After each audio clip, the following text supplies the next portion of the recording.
SSW ভিসায় নির্দিষ্ট খাতে দক্ষ শ্রমিক আনা টাইপ 1। আপনি যদি জাপানে টাইপ 1-এ আসতে চান, এটা হচ্ছে যে আপনি 5 বছরের কন্ট্রাক্টে আসতে হবে। 5 বছরের কন্ট্রাক্টে আসলে আপনি আপনার ফ্যামিলি আনতে পারবেন না।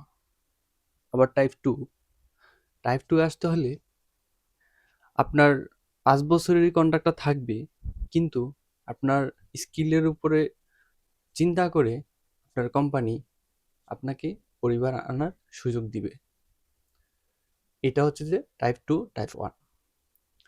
এখন আপনার জাপানে এসএসডব্লিউ ভিসায় আসার খাতগুলি কৃষি, নার্সিং, পরিষেবা, গ্রাউন্ড ফিল্ড সহ 14টি সেক্টরে আপনি জাপানে আসতে পারবেন এসএসডব্লিউ ভিসায়।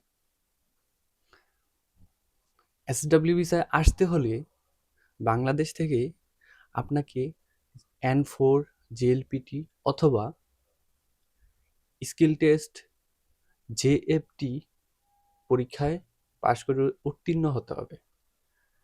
তারপর আপনি একটা এজেন্সির শরণাপন্ন হয়ে জাপানে আসা সম্ভব।